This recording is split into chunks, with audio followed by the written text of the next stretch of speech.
Para o Evangelho de Lucas, no capítulo 23. A gente está começando hoje uma nova série, vamos começar, que é um pouco a continuação da série passada. Porque a gente veio numa jornada sobre a Páscoa, sobre a Quaresma que culmina na Páscoa. A gente falou, a nossa série foi o Rei na Cruz. E agora, depois da Páscoa, dentro do calendário cristão, a gente chama isso de calendário litúrgico cristão, é o Pentecostes. Porque depois da ressurreição do Senhor, havia a expectativa da igreja pela descida do Espírito Santo. E isso é chamado do período do Pentecostes, até que de fato o Pentecostes chegue, que foi ali cerca de 50 dias depois da Páscoa. Então, é exatamente olhando para o calendário cristão nesse período que a gente está. Nesse período que há um misto de frustração, porque Jesus morreu, mas para aqueles que já sabiam da ressurreição, uma expectativa de que ele prometeu um consolador, de que ele prometeu o Espírito Santo dele, para não nos deixar órfãos, como diz lá no Evangelho de João. E aí eu quero ler com você uma história de Lucas, capítulo 24. No versículo 13. É uma história que, dentre os evangelhos, só está em Lucas, que é uma narrativa justamente após a morte e ressurreição do Senhor. E o tema dessa série é sopro. A gente quer andar nesse sopro do Espírito. E eu penso que isso é um grande desafio, porque são muitos espíritos no mundo, e muitos ventos, e muitos sopros, mas tem um Espírito, que é o Espírito Santo. Tem um sopro especial, que é o sopro de Deus. E a gente quer andar nele. E a palavra de Deus diz assim: naquele mesmo dia, aquele mesmo dia era o dia da ressurreição. 2 deles estavam indo a um povoado chamado Emaús, a 11 quilômetros de Jerusalém. No caminho, conversavam a respeito de tudo o que havia acontecido. Enquanto conversavam e discutiam, o próprio Jesus se aproximou e começou a caminhar com eles. Mas os olhos deles foram impedidos de reconhecê-lo. Ele lhes perguntou: sobre o que vocês estão discutindo enquanto caminham? Eles pararam, com o rosto entristecido. Um deles, chamado Cleopas, perguntou-lhes: você é o único visitante em Jerusalém que não sabe das coisas que ali aconteceram nesses dias? Que coisas? Perguntou. O que aconteceu com Jesus de Nazaré? Responderam. Ele era um profeta poderoso em palavras e em obras, diante de Deus e diante de todo o povo. Os chefes dos sacerdotes e as nossas autoridades o entregaram para ser condenado à morte e o crucificaram. Contudo, esperávamos que ele era quem traria a redenção a Israel. Hoje é o 3º dia desde que tudo isso aconteceu. Algumas das mulheres entre nós nos deram um susto hoje. Foram de manhã bem cedo ao sepulcro e não acharam o corpo dele. Elas voltaram e nos contaram ter tido uma visão de anjos, e esses disseram que ele está vivo. Alguns dos nossos companheiros foram ao sepulcro e encontraram tudo exatamente como as mulheres haviam dito, mas não o viram. Ele lhes disse: como vocês custam a entender e como demoram para crer em tudo que falaram os profetas? Não devia o Cristo sofrer essas coisas e entrar na sua glória? Então, começando por Moisés e por todos os profetas, explicou-lhes o que constava a respeito dele em todas as Escrituras. Ao se aproximarem do povoado para o qual estavam indo, Jesus fez como quem ia mais adiante. Eles, porém, insistiram muito: fique conosco, pois o dia já findou, está chegando a noite. Então, entrou para ficar com eles. Quando estava à mesa com eles, tomou o pão, deu graças e partiu, e deu a eles. Então os olhos deles foram abertos e reconheceram, mas ele desapareceu. Então perguntaram um ao outro: não ardia o nosso coração enquanto ele nos falava no caminho e nos explicava as Escrituras? Imediatamente levantaram-se e voltaram para Jerusalém. Ali encontraram os 11 e os que estavam com eles reunidos, que diziam: é verdade, o Senhor ressuscitou e apareceu a Simão. Então os dois contaram o que tinha acontecido no caminho e de como haviam reconhecido Jesus quando ele partiu o pão. Enquanto falavam sobre isso, o próprio Jesus apresentou-se no meio deles e disse-lhes: paz seja convosco. Até aqui. Senhor, nós confiamos no Teu Santo Espírito e pedimos que o Senhor fale conosco, Pai. Em nome de Jesus. Amém. O ministério de Jesus tinha muitos personagens ao redor dele, muitos grupos. Havia aquele grupo inicial dos 12, que vai ficar mais marcado para nós, dos 12 discípulos, que vão ser chamados depois de apóstolos, que é enviados. Então, discípulos enquanto seguidores de Jesus, mas enviados depois enquanto apóstolos, verdadeiros missionários. Havia alguns amigos de Jesus, né? Lázaro, Marta, Maria, eram amigos de Jesus. Lugar, a casa deles, Jesus frequentava, se hospedava. Havia algumas mulheres que seguiam Jesus, algumas mulheres com recursos financeiros que sustentaram o ministério de Jesus também. Havia a própria mãe de Jesus que deu suporte em grande parte do seu ministério e estava ali na beira da crucificação. O pai de Jesus não aparece muito no seu ministério. Acredita-se que ele faleceu cedo, Maria teria ficado viúva cedo. Enfim. E havia outros discípulos. Numa parte dos evangelhos tem uma comissão de 70 discípulos, que Jesus envia de 2 em 2 para pregar o evangelho. Discípulos e discípulas.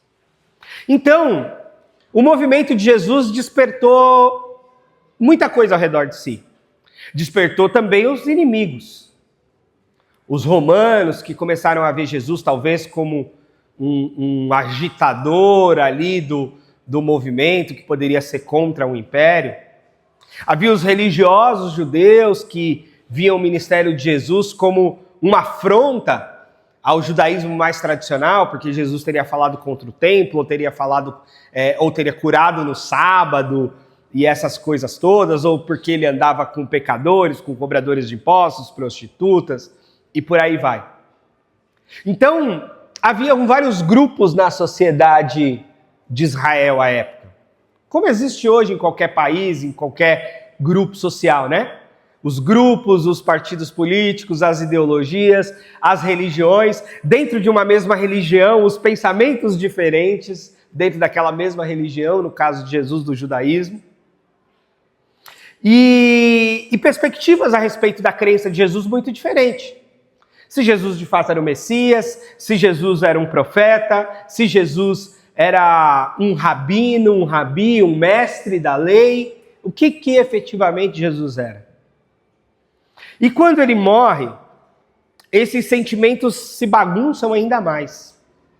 Porque aqueles que esperavam que Jesus não podia morrer jamais, se frustraram.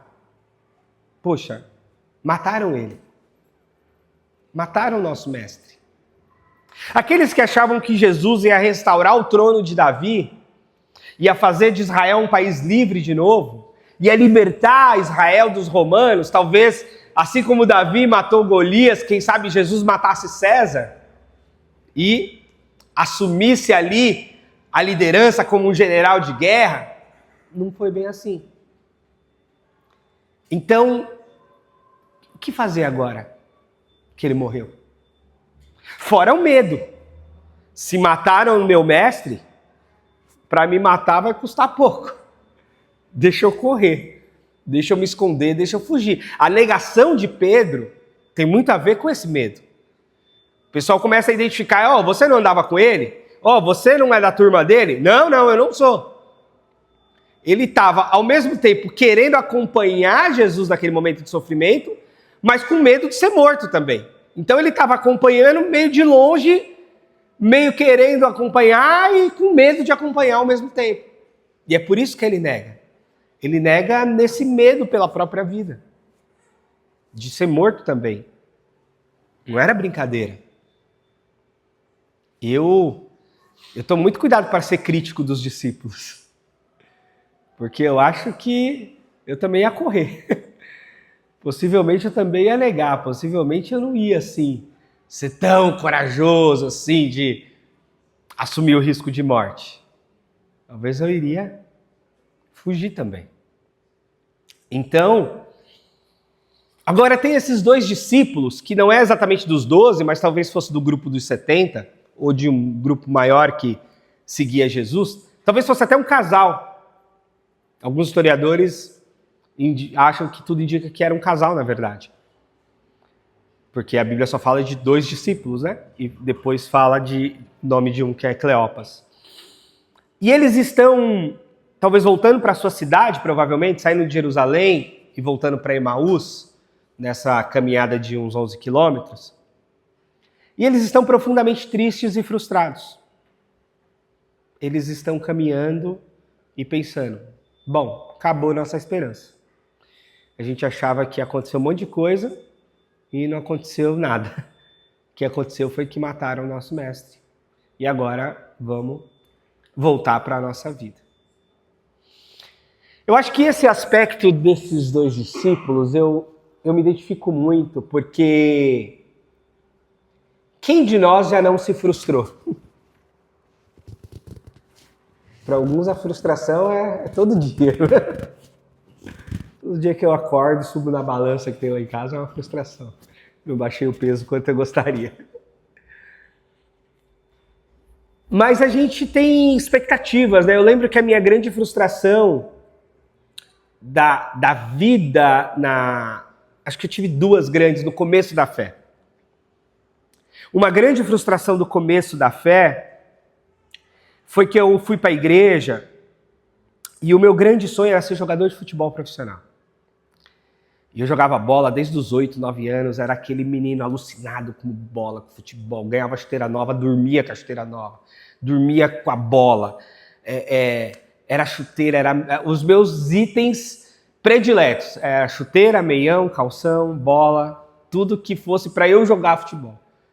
Esse era tudo que eu tinha e que eu mais gostava de brinquedo. Nunca fui um menino do videogame, meu negócio era bola. Outros esportes também eu gostava, mas especialmente futebol. Então isso era o que me fazia feliz. Minhas melhores memórias de infância era meu pai me levando para jogar bola no sábado. Então era isso a minha vida.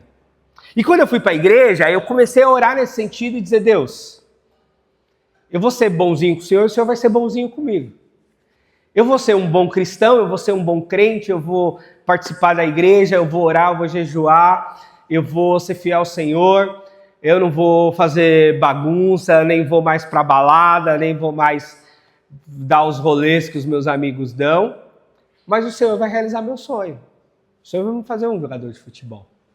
E eu comecei, inclusive, a acompanhar mais os jogadores crentes, né? Aqueles movimentos de atletas de Cristo, comecei a ter conhecimento um pouco. Aí tinha o Miller, que era crente, que virou pastor depois. Tinha o Kaká, que era crente, surgindo naquela época. E eu me tornei jogador de futebol profissional. Com 19 anos, no interior de São Paulo, na Santa Cruzense, em Santa Cruz do Rio Pardo, assinei meu primeiro contrato profissional. Um salário mínimo por mês. O clube pagava metade, na verdade, mas no contrato era um salário mínimo. O salário mínimo era R$300, o clube pagava 150. 2003. Morando debaixo de arquibancada, comendo arroz, feijão e carne moída todo dia. Era bem precário o time de futebol. E aí, nessa precariedade toda, ainda tinha todo o sonho e tal. E aí eu machuquei o joelho, com 19 anos. Meu primeiro contrato profissional. Uma das lesões mais graves que tem para jogador de futebol. Rompimento do ligamento cruzado anterior. 6 a 8 meses de recuperação. Cirurgia, colocar 2 parafusos, tentei tratamento, o clube não tinha médico, eu tive que tratar por conta, foi um sufoco. Ainda bem que meus pais me ajudaram, tinha convênio, consegui fazer a cirurgia, tratar e tal. Tentei voltar a jogar, machuquei de novo, tive outra fratura, outra cirurgia. Enfim, foram 3 cirurgias naquele ano, que eu estava com 19 para 20 anos. E aí eu vi que eu tinha que desistir de jogar. 3 cirurgias de joelho com 20 anos, já não ia dar mais. E aí eu chorei muito, briguei muito com Deus, fiquei muito frustrado, porque Deus não realizou meu sonho, tudo que eu queria, tudo que eu almejava, tudo que eu alimentava na minha infância toda. Né? Eu mal terminei o ensino médio, eu não ligava para estudo, para nada, porque o meu negócio era que eu ia ser jogador de futebol. E aí foi muito frustrante, e foi muito triste, foi uma crise de fé e pessoal muito grande, muito grande. E eu fiquei muito mal naquela fase. Mas graças a Deus permaneci na igreja, embora bem chateado com Deus, bem bravo. E a vida seguiu. E aí a coisa do ministério, inclusive, tomou mais força na minha vida a partir de então.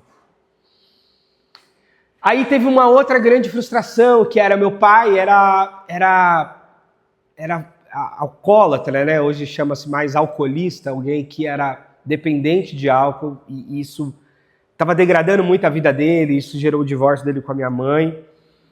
E aí eu achava, bom, ok que Deus não me fez jogador de futebol, mas Deus pelo menos vai fazer meu pai se converter. Pelo menos essa alegria eu vou ter. Meu pai vai se converter e vai ter uma vida nova e vai dar tudo certo. E aí quando eu tenho 21 anos, meu pai morreu. Infartou, já estava com cirrose, não se converteu ao que tudo indica. Morreu em casa, num infarto, que era uma das crises de cirrose, já em função da bebida e tal. Ele tinha 48 anos só, já tinha 21. Aí mais uma grande frustração. Eu falei, poxa, Deus não converteu meu pai. Eu não consegui converter meu pai. Eu, crente, eu já tinha convicção do chamado pastoral, pastor e tal, e não consegui converter meu pai. Carreguei uma certa culpa por um tempo. Como se aquela responsabilidade daquela conversão fosse minha. Que através do meu testemunho, através da minha pregação, através de quem eu era, através do meu chamado pastoral, meu pai tinha que ter se convertido e não se converteu. E aí foi um tempo também para conversar com Deus e entender que as coisas são muito mais complexas e que, na verdade, eu não tinha poder sobre a conversão de ninguém. Talvez nem sobre a minha mesmo, se não fosse o Espírito Santo agir. E a única coisa boa dessas frustrações é que eu não parei. Eu continuei caminhando. E eu acho que nesse aspecto eu fui como os discípulos de Emaús. Eu continuei caminhando frustrado mesmo. E isso já é uma grande vitória, tá? Porque há quem se frustre e caia de cama. Há quem se frustre e caia numa depressão. Há quem se frustre e não consegue trabalhar, e não consegue estudar, e não consegue se relacionar. E fique muito mal. Isso é muito ruim também. E eu acho que, graças a Deus, eu caminhei. Triste, chateado, chorando, brigando com Deus. Mas eu caminhei. Eu fui trabalhar lá no restaurante dos meus pais. Eu fui fazer minhas fisioterapia para poder tratar do joelho. Eu fui fazer um curso técnico na época, precisava ocupar minha cabeça para voltar a estudar. Fui fazer um curso técnico, sou técnico de radiologia médica. Incentivado pela minha fisioterapeuta na época do tratamento do joelho. Mas eu fui andar. E graças a Deus continuei na igreja. Mesmo chateado com Deus, brigando com Deus, chorando, continuei na igreja. Vivendo tudo isso, mas caminhando. E aí esse é o primeiro ponto aqui. É importante você continuar caminhando a despeito da frustração. Não é que a frustração não exista, não é que ela não te abata, não é que ela não te faça chorar, mas ficar parado não vai resolver. Na verdade, pode só piorar as coisas. Ficar numa cama, ficar na TV, no Netflix, ficar sem a igreja, ficar sem o trabalho, ficar sem os estudos, não vai resolver. Tirar a vida, né? Tem gente que chega nesse extremo. Não vai resolver. Na verdade, vai causar mais problema. Para si e para os outros. Porque sim, embora o mundo seja individualista e diga que os nossos problemas são só nossos, não são só nossos. Tem um monte de gente ao nosso redor que se beneficia de quando a gente está bem e que fica mal quando a gente está mal. Não tem essa de você dizer assim, não, eu não vou cuidar da minha saúde porque isso é problema meu. Não. Porque quando você está doente, você precisa do SUS, você precisa do convênio, você precisa da família, você precisa do amigo, você precisa do cônjuge, você precisa do INSS. Você vai precisar de um monte de gente para se cuidar. Você não se basta, você não se cuida sozinho. Assim como quando você está bem, você também ajuda um monte de gente. E essa é a vida. Então, continuar caminhando é muito importante a despeito da frustração, a despeito da dor, a despeito do luto, a despeito da crise. Continuar caminhando. Parar, descansar um pouco, chorar, tirar umas férias, quem pode. Ok, é bom também. Mas continuar caminhando. Continuar caminhando. E esses dois, eles estavam caminhando. Tristes, cabisbaixos, frustrados. Mas eles continuaram caminhando. E aí é nesse caminho que Jesus encontra eles. Interessante. É nesse caminhar que Jesus se aproxima deles. Eles estão caminhando, sem entender, sem acreditar na ressurreição. Eles não estavam acreditando no relato das mulheres. Eles não estavam acreditando no relato dos outros discípulos que foram lá. Eles não estavam acreditando. Talvez eles estavam achando que roubaram o corpo de Jesus, que aconteceu qualquer outra coisa, mas que não Jesus tinha ressuscitado. Mas Jesus encontrou eles caminhando. Isso é muito legal. A minha avó, a pastora Olivia, tem 93 anos. E ela fala, logo, logo eu vou para o Senhor. E eu quero que Ele me encontre trabalhando. Eu quero que Ele me encontre evangelizando. Eu quero que Ele me encontre servindo. E ela é isso. Agitada, cuidando da casa, fazendo comida, limpando a casa, cuidando da igreja, evangelizando o povo, orando, não sei o quê, lendo a Bíblia o tempo todo. 93 anos. E ela fala, quero que o Senhor me encontre desse jeito. Não consigo ver ela. Eu não me lembro de ver minha avó deitada durante o dia. Não me lembro. Não me lembro. Ela deita e dorme, ela fala que dorme bem a noite toda. Mas o horário dela estar na cama é à noite. No restante do tempo, ela está caminhando. Ela está fazendo um monte de coisa. Ela está trabalhando. E quando ela está sentada lendo a Bíblia. Às vezes que eu encontrei ela sentada, é porque ela estava com a Bíblia aberta. Ela aprendeu a ler lendo a Bíblia. E quem já ouviu ela pregar aqui sabe, ela cita versículos assim de Gênesis a Apocalipse. Porque ela lê a Bíblia muito tempo, muitas horas por dia. Então ela caminha. Nesse choro todo que eu tive, nessas inquietações, nessas incompreensões, nessas frustrações, a gente caminha, a gente continua. A gente não para porque não dá para parar. O mundo não vai parar. A terra não vai parar de girar, o sol não vai parar, os boletos não vão parar de chegar. As pessoas que dependem de nós vão continuar dependendo de nós. Então não dá para parar, a gente tem que continuar. A gente tem que continuar.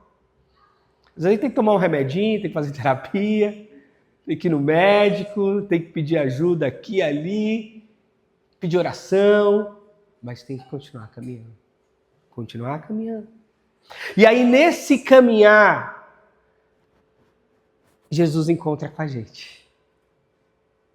Jesus se aproxima e fala: por que você está assim? O que está acontecendo? Aí eles dizem: mas o Senhor, onde é que o Senhor estava? Que o Senhor não está sabendo o que está acontecendo? Todo mundo está sabendo. O Senhor não está sabendo o que fizeram agora em Jerusalém? Sexta-feira? Mataram Jesus. Mataram Jesus, um profeta poderoso em palavras e obras. Mataram ele. Por isso que a gente está assim. Por isso que a gente está triste. Por isso que a gente está mal.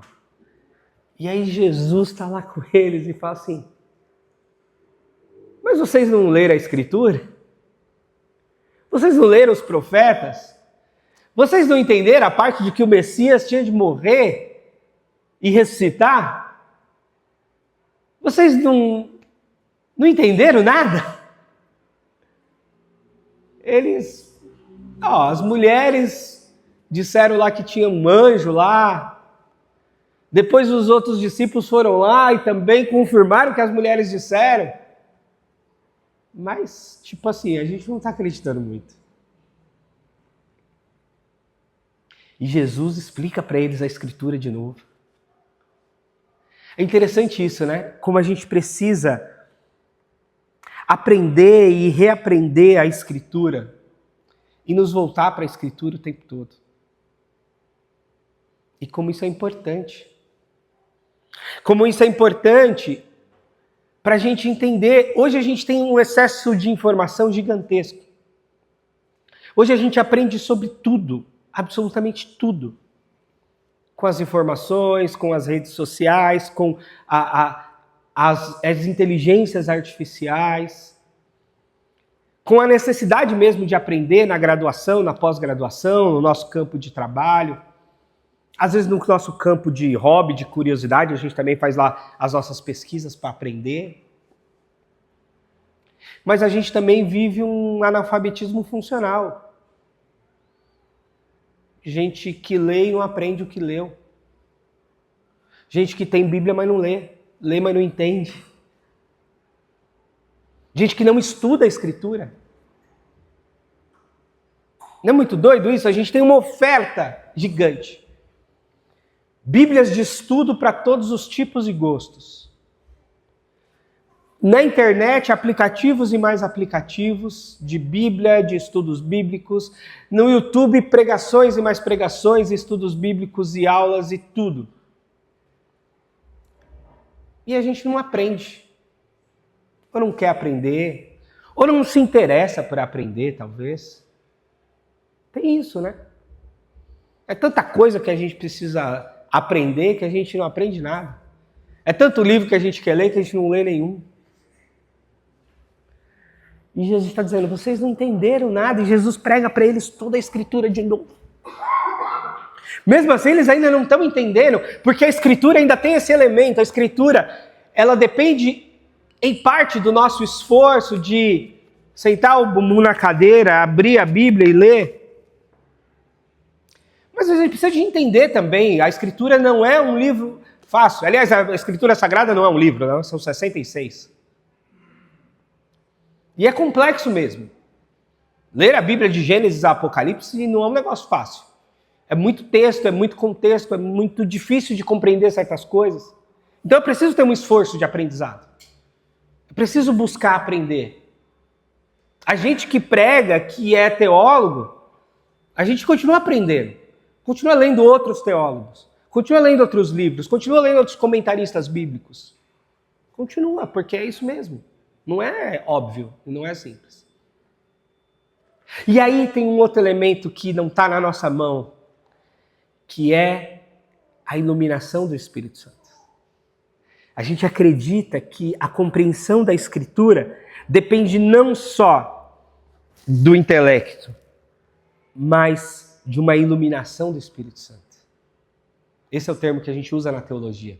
O Espírito Santo nos ilumina para entender a Escritura, para entender a mensagem divina que está revelada na Escritura. E aqueles discípulos não estavam entendendo a mensagem divina revelada na Escritura. Eles sabiam, eles conheciam, provavelmente eles liam, tinham ouvido sermões, pregações, estudos bíblicos, mas não estavam entendendo. Ou talvez não essa parte da ressurreição.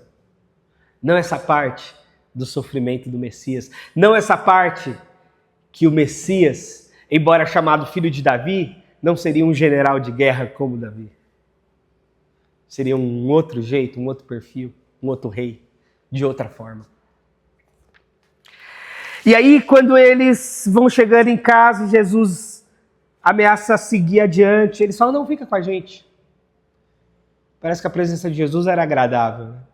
Fica com a gente, fica na nossa casa, se hospede aqui. E aí eles entram, e aí Jesus toma a dianteira da comida, ou pelo menos da mesa.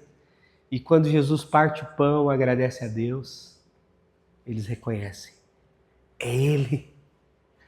Ele que ora desse jeito. É Ele que parte o pão desse jeito. Quantas mesas Jesus esteve? Quantos pães Jesus partiu? E eles disseram, é Ele. E quando eles disseram, é Ele, Jesus some.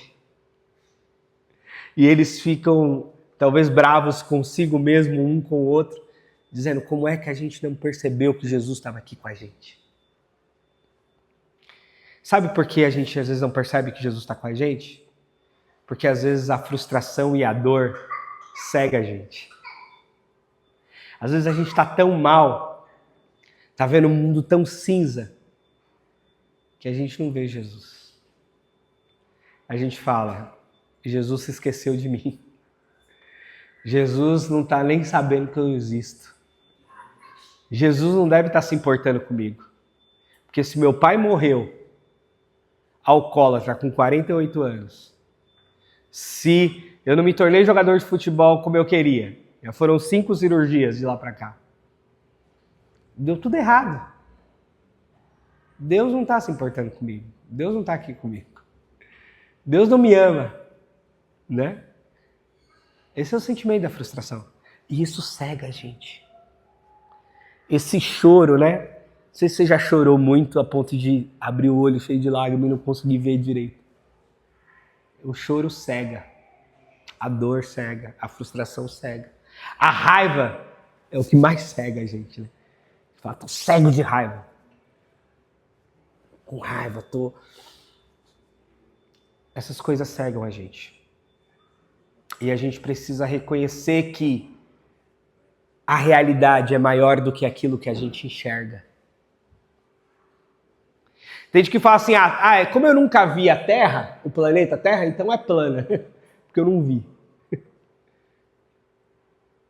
Como eu não vejo o Espírito, então o Espírito não existe porque eu não vejo. Então o oxigênio não existe porque você não vê? Então o vento não existe porque você não vê? A realidade é maior do que o que a gente vê. O que você vê é o que os seus olhos dão conta de enxergar. Mas não é a realidade do mundo. Tem muito mais coisas que você não vê, que eu não vejo. O que eu estou vendo daqui? Estou vendo vocês, estou vendo as paredes, estou vendo a estrutura que a gente tem aqui. Mas não estou vendo a rua, não estou vendo o céu. Mas existe o céu, existe a rua, existem outras pessoas, existe carro passando lá fora. Eu não estou vendo, mas existe. Porque eu só vejo aqui e agora. Então, não se limite ao que você vê. Aliás, a vida espiritual é exatamente viver além do que os olhos podem ver. Não é verdade? Ver além daquilo que a gente pode enxergar. Crer além daquilo que a gente pode sentir. Mas eu não sinto Deus. É possível que você não sinta, mas é importante que você creia sem sentir. Porque os seus sentidos, eles também são voláteis. Você sente felicidade, depois você sente raiva, depois você sente frustração, depois você sente amor, depois você sente ódio. Você sente um monte de coisa. E tem hora que você não sente nada. Então, os sentimentos também não é um bom critério. Crer é crer sem sentir às vezes. É gostoso quando a gente sente. Sente um quentinho no coração. Quando a gente sente que Deus está conosco, quando a gente sente que Deus ouviu nossa oração. É muito gostoso. Mas é preciso continuar caminhando quando a gente não sente. E a fé vai se provar aí. Quando a gente não sente e crê. Quando a gente fala, Deus, eu não estou sentindo que o Senhor está aqui não, mas eu creio que o Senhor está. Eu não estou sentindo, Deus, que o Senhor está comigo, mas eu creio que está. Eu não estou sentindo que o Senhor me ama, mas eu creio que ama. Eu não estou sentindo, mas eu creio. Eu creio. Isso é fé. E aí, eles reconhecem Jesus naquele partir do pão e se ficam nervosos entre eles. Como é que a gente não viu? Como é que a gente não percebeu? E há uma história que conta-se de que um homem muito simples, ouvindo essa história de um pregador, e o pregador diz assim, para onde que Jesus foi quando ele desapareceu? O homem disse, ora, para o coração deles. Jesus entrou no coração deles quando desapareceu. E aquele pregador tomou isso como a mais profunda e melhor explicação. Jesus desapareceu porque entrou no coração deles. Jesus desapareceu porque entrou dentro deles. Essa é a promessa do Espírito Santo. Jesus que sobe e nos envia o Espírito dele para entrar em nós, para viver em nós, para morar em nós. Essa é a promessa do Pentecostes. O Espírito Santo entrará em vocês, fará morada em vocês, batizará vocês, selará vocês, consolará vocês, instruirá vocês. Essa é a promessa do Espírito Santo. E aí aquilo toma eles de alegria e de renovo. E o que eles fazem? Voltam à missão, voltam para Jerusalém. Fazem o caminho de volta, andam mais ainda agora. Mas agora eles andam animados, porque agora eles querem juntar o testemunho deles com o testemunho daquelas mulheres, com o testemunho dos outros discípulos, de que de fato Jesus ressuscitou. De que de fato Jesus está vivo. De que de fato o reino de Deus existe, continua existindo. Mesmo que não seja exatamente como eles esperavam que fosse. Mesmo que Jesus não faça exatamente aquilo que você acha que ele tem que fazer. Ainda que Jesus não seja exatamente como você gostaria que ele fosse. Ele continua existindo. Ele continua sendo Senhor, ele continua sendo Rei. E tudo que a gente precisa fazer é nos voltar para Jerusalém nesse aspecto. E voltar para Jerusalém era voltar para a espera do Espírito Santo. Porque a palavra de Jesus ressurreto foi essa. Fiquem em Jerusalém, até que do alto vocês sejam revestidos de poder. Então voltar para Jerusalém era voltar para a comunhão dos irmãos, era voltar para a igreja, era voltar para a expectativa de que o Espírito Santo vai vir sobre nós. E a gente precisa aguardar isso para essa nova vida, pós-ressurreição. E a gente está no momento pós-ressurreição. A gente está no momento de viver sobre esse sopro do Espírito e de caminhar sobre esse sopro do Espírito. Por quê? Porque não basta aderir a uma religião. Não basta vir à igreja domingo como quem vai à missa do domingo. É preciso viver no sopro do Espírito. É preciso viver com Jesus no coração. É preciso ter uma mentalidade que vive em torno da ressurreição. Jesus ressuscitou. Jesus está no meu coração, Jesus está comigo. E isso muda tudo. Isso me movimenta, isso me anima. Isso me encoraja. Isso me leva adiante. Isso me faz trabalhar, estudar, cuidar, servir, evangelizar. É isso. Porque Jesus está comigo. Jesus está aqui. Ele é o Rei, Ele é o Senhor. A despeito das crises, das frustrações, dos problemas de saúde, da economia, da família, de todos eles, Jesus está comigo. Isso me anima. Eu continuo caminhando. Eu continuo levando a vida adiante. Ah, mas você sabe exatamente o que vai acontecer agora? Não. Eles não sabiam exatamente o que ia acontecer. Como é que é esse negócio do Espírito Santo descer? Sei lá. O que vai acontecer depois? Será que os romanos vão matar a gente também? Sei lá. Como é que vai ser a nossa vida depois de Jesus já ressurreto? Não sei. Mas vai ser. Vai continuar. E a garantia dele, ele disse, eu estarei com vocês até o final dos tempos. Eu estarei com vocês sempre. Eu vou continuar com vocês. Essa é a garantia da presença de Jesus na nossa jornada, da presença de Jesus na nossa vida. Veja que a garantia não é não vamos mais sofrer, não é não vamos mais nos frustrar, não é não vamos mais cair, não é não vamos mais pecar, não é não vamos mais nos machucar, não é não vamos mais ficar doentes. As garantias não são essas. Não vamos mais ter desemprego, não vamos ter mais perrengue. Não são essas as garantias.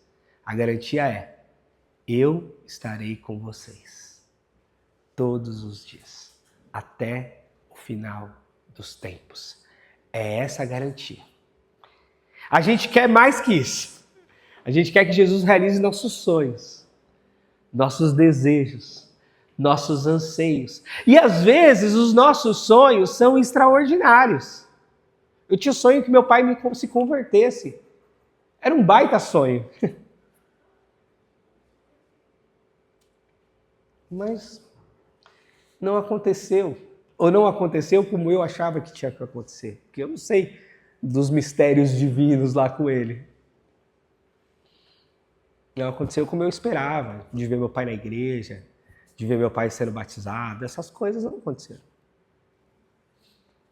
Entende? E eu tento agora lidar com isso até com relação ao meu filho. Tudo o que eu quero é batizar meu filho um dia. É que meu filho se converta. É que meu filho viva as experiências espirituais com Deus, que eu acho que ele já está vivendo. Mas eu já treino meu coração para se alguma coisa dar errado. E eu continuar seguindo a Jesus a despeito de qualquer coisa que dê errado. Mas eu estou trabalhando e tentando fazer a minha parte para dar certo. Estamos aqui, estamos orando, estamos lendo a Bíblia, estamos participando, estamos vivendo, estamos tentando. Mas eu sei que eu não tenho controle. Não tenho controle. Não tenho controle sobre sua vida. Eu quero ver essa igreja cheia todo dia, crescendo, vamos mudar, vamos multiplicar, vamos lá. Mas eu não tenho nenhum controle sobre isso. Não tem. Você também não tem. Você tem um monte de sonhos, um monte de expectativas. Alguns muito individuais, talvez. Outros familiares. Outros globais, né? Tem o sonho da paz mundial. Tem o sonho da conversão de todos os povos. Tem o sonho de uma humanidade totalmente solidária, irmanada, em paz, em prosperidade, em todo o globo. Difícil, hein? É um bom sonho, é uma boa oração, mas é difícil. A gente não controla, não sabe, não domina. Mas a garantia que nós temos é essa.